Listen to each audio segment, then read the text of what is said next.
কথায় আছে, বিশ্বাসে মিলাই বস্তু তর্কে বহুদূর। আপনি বিশ্বাস করে যে জিনিসটা অর্জন করতে পারবেন, তর্ক করে তা কখনোই হাসিল করতে পারবেন না। বিশ্বাস টলে গেলে যেমন আমাদের মূল্যবান সম্পর্ক নষ্ট হয়ে যায়, তেমনি ঈশ্বরের কৃপাদৃষ্টিও আমাদের উপর থেকে চলে যায়। কিন্তু আপনি যদি নিজের মধ্যেই বিশ্বাস অটুট রাখতে পারেন, তাহলে যেমন সুন্দর সম্পর্ক বাঁচানো সম্ভব হয়, তেমনি ঈশ্বরের কৃপাদৃষ্টিও কিন্তু সদা সর্বদাই পাওয়া যায়। তো বন্ধুরা, চলুন আজ একটা সুন্দর কাহিনী আপনাদের শোনাই, যে ভগবানের উপর বিশ্বাস রাখলে আপনি কি পেতে পারেন, আর বিশ্বাস যদি টলে যায় তাহলে আপনি কতটা বিপদের মধ্যে পড়তে পারেন। অনেকদিন আগেকার কথা, একজন ধনী ব্যক্তি ছিলেন।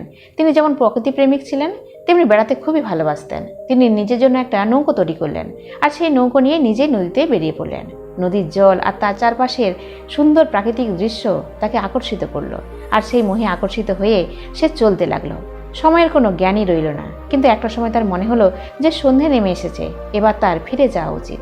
কিন্তু ঠিক সেই সময়ে আকাশে ঝড় বৃষ্টি ওঠে, আর সেই প্রবল ঝড়ে তার নৌকোটি ডুবে যায়। কোনো ক্রমে একটা লাইফ জ্যাকেটের সাহায্যে সে একটা নির্জন দ্বীপে গিয়ে ওঠে। সেই দ্বীপের ঘুটঘুটে অন্ধকারে সে রাত কাটায়, আর মনে মনে বলে যে আমার ভগবানের উপর বিশ্বাস রয়েছে। আমাকে ভগবান যখন এই পরিস্থিতিতে ফেলেছে, তাহলে এখান থেকে বেরোনোর পথও সেই তৈরি করবে। সে ঠিক আমাকে এখান থেকে নিয়ে যাবে। এই বলে সে সেখানে থাকতে শুরু করে। সেখানকার গাছের ফল খেয়ে সে বেঁচে থাকে। কয়েকটা দিন কেটে যায়, কিন্তু কেউই তাকে আর নিতে আসে না, কেউ তার খোঁজও করে না। তখন সে ভাবলো যে এভাবে কি করে থাকা যায় একটা দ্বীপে। এবার আমার একটা কুটির বানানো উচিত, কারণ রোদ বৃষ্টিতে এভাবে আমি থাকলে অসুস্থ হয়ে পড়ব। তাই সে শুকনো ডালপালা নিয়ে একটা ছোট্ট কুটির বানিয়ে নেয় এবং সেখানে সে থাকতে শুরু করে।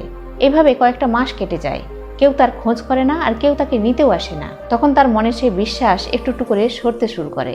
তখন সে ভগবানকে দোষারোপ করে যে আমাকে এই পরিস্থিতির মধ্যে ফেলে দিয়ে ভগবান ভুলেই গেছে। আমাকে উদ্ধার করার কথা ভগবান চিন্তাই করছে না। এরকম ভগবানের উপর বিশ্বাস রেখে আমি কি করব। তারপর একদিন যখন সে তার খাবারের জন্য অনেকটা দূরে ফল আনতে যায়, তখন হঠাৎ করে ঝড় শুরু হয়। ঘন ঘন বাজ পড়তে থাকে, আর সেই বাজের আগুনে তার কুটিরটি দাউ দাউ করে জ্বলতে শুরু করে। তখন সে সেখানেই বসে ভগবানকে দোষারোপ করতে থাকে, আর বলে যে ভগবান, আমার এতটুকু সুখও কি তোমার সহ্য হয় না? আমাকে তো এই পরিস্থিতির মধ্যে ফেলে তুমি কোথায় হারিয়ে গেছো? এখান থেকে আমাকে নিয়ে যাওয়ার কথা তুমি চিন্তাই করনি। যখন নিজের মাথা গোঁজার জন্য একটা কুটির তৈরি করেছিলাম, আমার সেই শেষ আশ্রয়টুকু তুমি কেড়ে নিলে। এই বলে সে কাঁদে আর ভগবানকে দোষারোপ করে। তার ঠিক কিছুক্ষণ পরেই দুজন ব্যক্তি তার কাছে আসে। সে দেখে তাদেরকে অবাক হয়ে যায়, বলে যে আপনারা কে, কি করে বা এখানে এলেন, এবং আমার খোঁজই বা পেলেন কি করে? তখন সেই দুই ব্যক্তি বলল যে আপনি এখানে থাকেন আমরা এটা জানতামই না।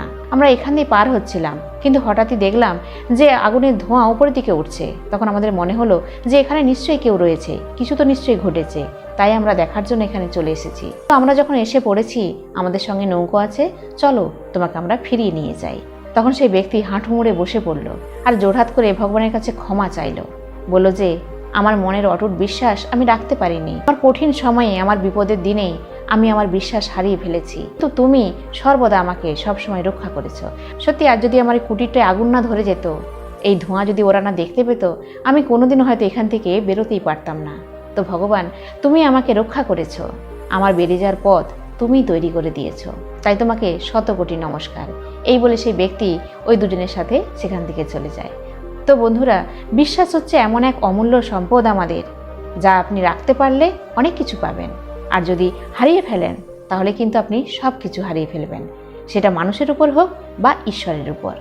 তো বন্ধুরা, ছোট্ট এই গল্পটা কেমন লাগলো অবশ্যই কমেন্ট করে জানাবেন, আর লাইক করবেন, শেয়ার করবেন গল্পটা।